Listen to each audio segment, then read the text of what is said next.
नमस्कार दोस्तों, आपको हमारे चैनल कल्कि अवतार द सुप्रीम लवर में स्वागत है। हरे कृष्णा। और कैसे हैं आप लोग?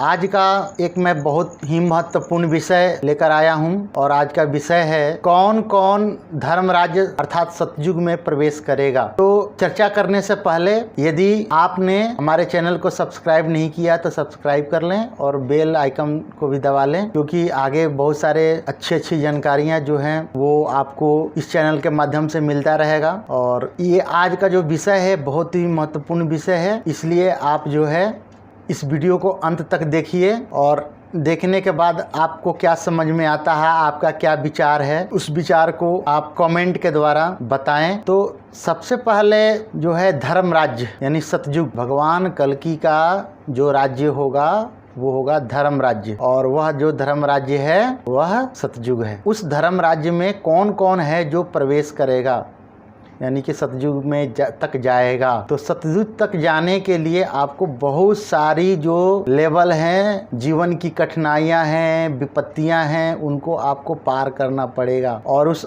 विपत्तियों को पार करने के बाद, कठिनाइयों को पार करने के बाद ही आप धर्म राज्य अर्थात सतयुग में प्रवेश करेंगे। तो सबसे पहले ये है कि अभी जो हमारी सतयुग से पहले जो धर्म राज्य होगा, जो सतयुग होगा, उससे पहले बहुत सारी परीक्षाएं होनी हैं, बहुत सारी परीक्षाएं होनी हैं। तो वो परीक्षाएं क्या होगी? जीवन की कठिनाइयाँ, जीवन में आने वाले जो विपत्तियां हैं वही हमारी परीक्षाएं होंगी। जो लोग सतदीक्षा के माध्यम से, सतनाम के माध्यम से ईश्वर से जुड़े हैं, राम नाम से जुड़े हैं, कृष्ण नाम से जुड़े हैं, और भी बहुत सारे नाम हैं, उन नामों से जो लोग जुड़े हैं, उन लोगों की जो परीक्षाएं हैं वो परीक्षाएं उनकी होगी। तो उन परीक्षाओं में जो शुरू से लेकर अंत तक जो पार करता चला जाएगा वही धर्म राज्य में प्रवेश करेगा, वही सतयुग में प्रवेश करेगा। आज जो हमारा समय है यह बहुत विकट परिस्थिति है। मानव इतिहास में अब तक इस तरह की परिस्थितियां नहीं बनी थी जो अब जाके बन रही हैं,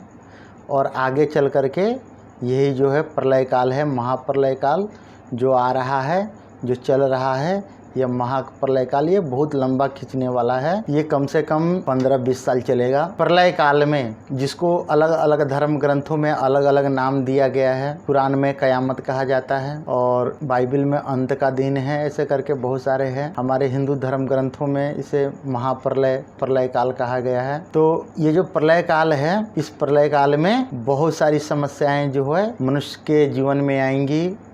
ठीक है, चाहे वो भगवान से जुड़ा हो न जुड़ा हो, भगवान की भक्ति करता हो न करता हो, लेकिन समस्याएं सबके सामने आएंगी।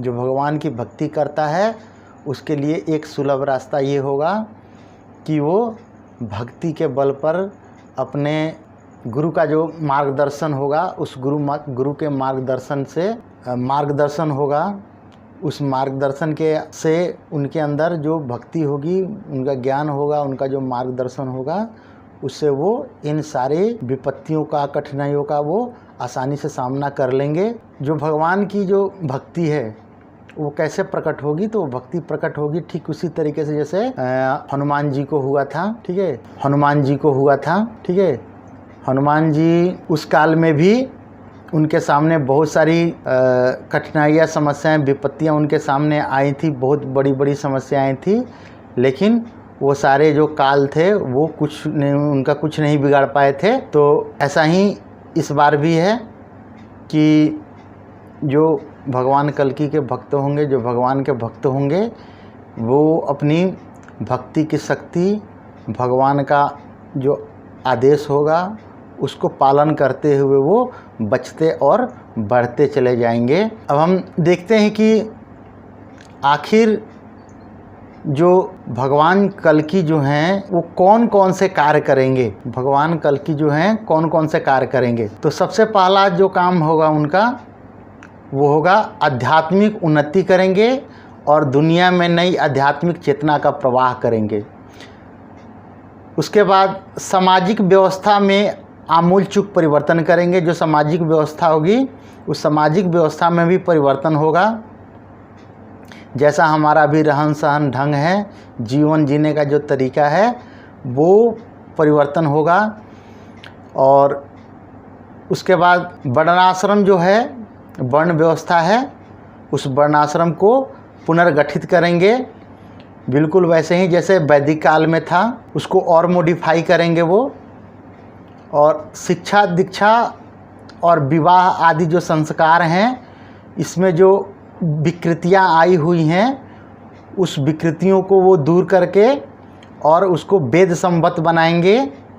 उसके बाद मनुष्यों में चरित्र निर्माण और विश्व में जो महापरिवर्तन आना है, उस महापरिवर्तन को लाएंगे, और जिसका मुख्य उद्देश्य होगा मनुष्य में चरित्र निर्माण। उसके बाद जो सभी संप्रदाय हैं, उन संप्रदायों को, सारे संप्रदायों को एक करेंगे, और विश्व में एक ही जो सनातन विचारधारा है, वो सनातन ही विचारधारा रहेगी। ठीक है, सारे विचारधाराओं को मेल जोल करके एक विचारधारा बनेगी और वही विचारधारा रहेगी। ठीक है, तो ये भी भगवान करने वाले हैं। उसके बाद आने वाले संभावित जो अकाल मृत्यु है, क्योंकि अभी जो है अकाल मृत्यु का बहुत तगड़ा योग बन रहा है, और ये जो अकाल मृत्यु है, इस अकाल मृत्यु से दुनिया को बचाएंगे। और बचाने का जो गूढ़ रहस्य है कि इस अकाल मृत्यु से पर कैसे विजय प्राप्त किया जा सकता है, इस अकाल मृत्यु से विजय प्राप्त करने का जो गूढ़ रहस्य है, उस गूढ़ रहस्य को बताएंगे, अपने भक्तों में देंगे। और मनुष्य कैसे अमृत को प्राप्त करे, इसका ज्ञान देंगे। मनुष्य कैसे अमृत को प्राप्त करे, इसका भी ज्ञान देंगे। मृत्यु के मुख से, काल के मुख से कैसे जीवन को खींच कर लाया जाता है, इस तरह के जो रहस्य हैं, इस तरह के रहस्य को वो पूरे मानव जाति को देंगे।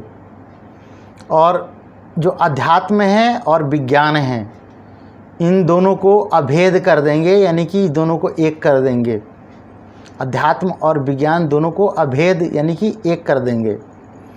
और प्रलय काल में भक्तों की रक्षा करेंगे और जरा मृत्यु के भय से मुक्त करेंगे।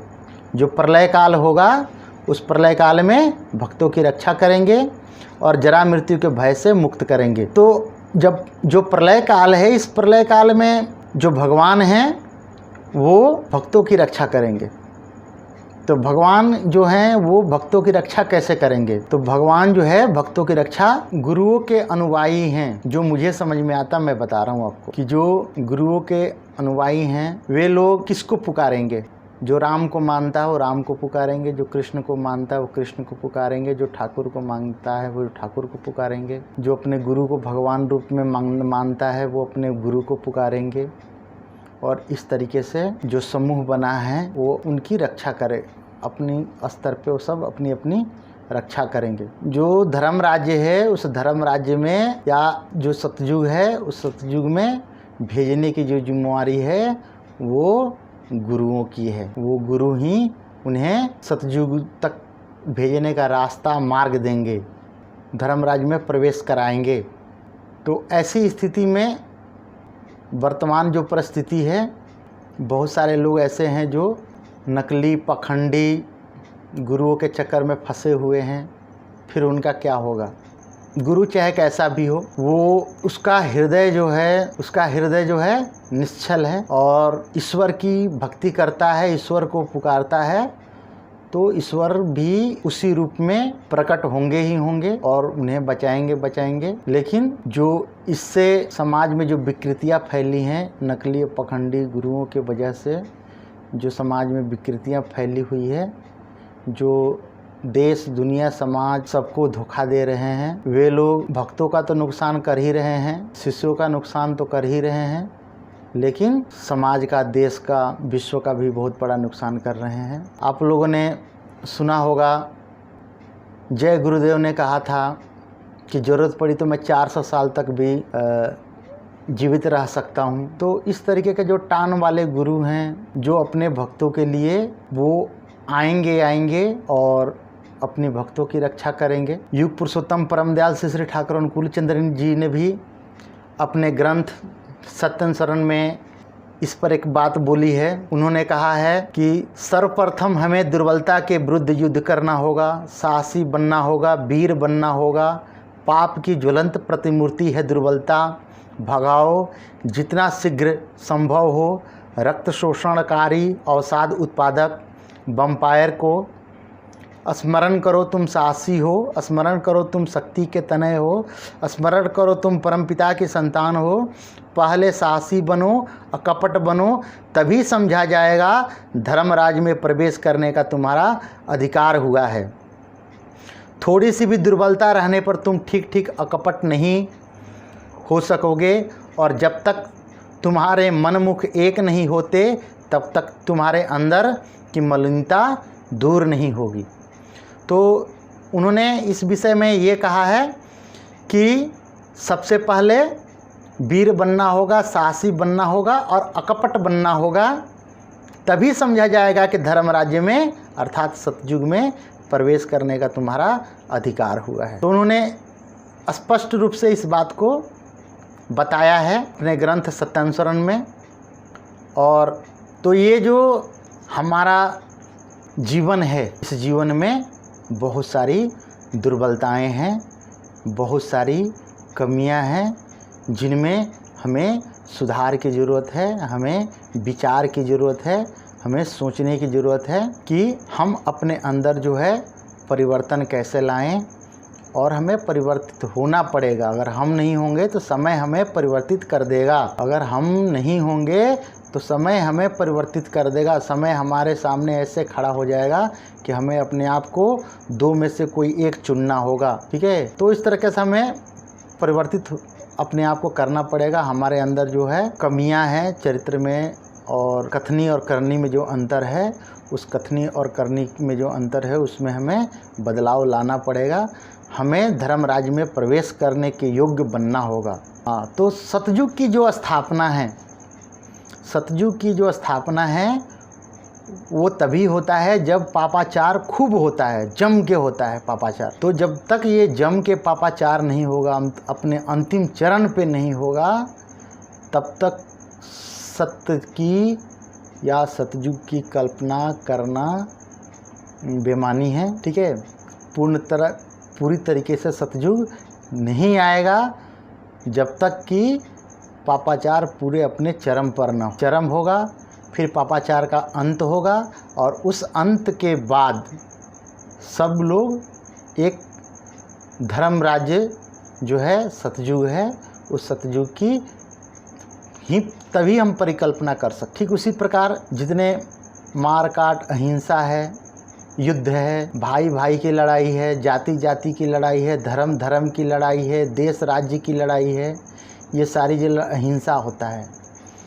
तो ये जो हिंसा होता है, और अहिंसा की स्थापना विश्व में तभी होगी जब तक ये सारे जो परिस्थितियां हैं ये पार नहीं कर जाएं। ये जो हिंसा वाली जो परिस्थितियां हैं, जब तक जम के हिंसा नहीं होगी तब तक हम अहिंसा की कल्पना नहीं कर सकते। क्योंकि जब प्रथम विश्व युद्ध हुआ था तो विश्व थोड़ा शांत पड़ गया, 30 साल 40 साल तक विश्व जो है शांत पड़ गया। फिर उसके बाद द्वितीय विश्व युद्ध हुआ, उसमें भी बहुत सारी लड़ाइयाँ हुई और बहुत सारी जानें गईं। तो उसमें भी उसके बाद फिर विश्व ने मिल करके शांति स्थापित करने के लिए अहिंसा को मूल मंत्र बनाया। और उसके बाद अब तक 2020 तक हम देख रहे हैं कि दुनिया जो था मिला जुला करके शांत था, लेकिन अब फिर पुनः जो है ऐसी अवस्था बन रही है जिसमें हर जगह हिंसा की विचारधारा फैली हुई है। मैं इस वीडियो के माध्यम से अंत में यही कहना चाहूँगा कि भगवान जो आए हैं उन भगवान को हमें पहचानने की ज़रूरत है और उनको शरणागत होने की ज़रूरत है। वो जो विश्व में, दुनिया में जो परिवर्तन ला रहे हैं, उस परिवर्तन के माध्यम से हमें अपने समाज में, घर में, परिवार में उनको स्थापित करना है, प्रतिष्ठा करना है उनकी। और सबसे पहले व्यक्तिगत रूप से शुरुआत होती है इसकी, फिर धीरे धीरे घर, समाज, गांव, देश, फिर पूरे विश्व में इस तरह की स्थापना होती है, प्रतिष्ठा होती है। तो आज का वीडियो मैं यहीं पर समाप्त करता हूँ। सभी को राधे राधे, जय कृष्ण, जय श्री राम।